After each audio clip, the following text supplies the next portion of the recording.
પાછળ લોક કરી દો. સોનલબેનના હાથ ઉપર વજન મૂકીશ. સોનલબેન હિલા મેજિક. ગઈ વખતે તેણે જોર લગાડ્યું હતું કે હું એને પાડું નહીં. આ વખતે રિલેક્સ ઊભા હતા. સાચી વાત ખોટી વાત? સાચી. હા, હવે મેં પટ્ટી લઈ લીધી. ફરીથી સોનલબેન બે પગ ભેગા રાખજો. હાથ પાછળ લોક કરજો. લોક કરજો અને સામે જોજો. હે ને? સોનલબેન હલતા બરાબર. મારો લગભગ 82 કિલો વજન તો પહોંચી ગયું છે. હે ને? હવે આપણને બધાને ખબર છે કે ફોન નુકસાન કરે છે. અત્યારે પટ્ટી લઈ લીધી પછી એનામાં એનર્જી છે. લાવો તો ફોન આપો તો.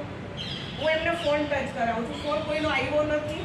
આપણે ફોન એમના એને અડાડીએ છીએ. બરાબર. પરિસ્થિતિ સોનલબેન બે પગ ભેગા રાખજો. હાથ પાછળ મૂકી દો. સોનલબેનના હાથ ઉપર વજન લો. સોનલબેન મેં વજન એટલું મૂક્યું પણ આમના માટે પહેલા બધા તાળી પાડો. તાળીનો અવાજ ન હોય. તાળી પાડવાથી બીજાને ખબર પડે નીચે કંઈક થાય છે.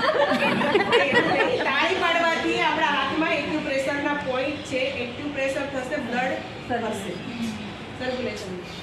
સોનલબેને છે ને એની ટેકનિક વાપરી મેં જોઈ. મેં હાથ ઉપર વજન મૂક્યો ને એટલે પહેલાં મેં એને કીધું હું તમારા હાથ ઉપર વજન મૂકીશ, તમે હલતા નહીં. તો એણે પોતાનો એફર્ટ લગાવ્યો. બીજી વાર એણે પૂરો એફર્ટ લગાવ્યો. પણ જ્યારે મેં પટ્ટી લગાડ્યા પછી એણે એફર્ટ લગાડ્યો જ નહોતો, તોય મારો વજન ઉપાડી દીધો. પછી આપણે મોબાઈલનો પ્રયોગ કર્યો તો એક જ સેકન્ડમાં મોબાઈલથી મેં ઓછો વજન મૂકેલું એનો બેલેન્સ જોયું. જે પેડ આપણે યુઝ કરશું ને એમાં જે એનાઇન પટ્ટી છે ને મોબાઈલના રેડિયેશનનો પણ વિરોધ કરે છે.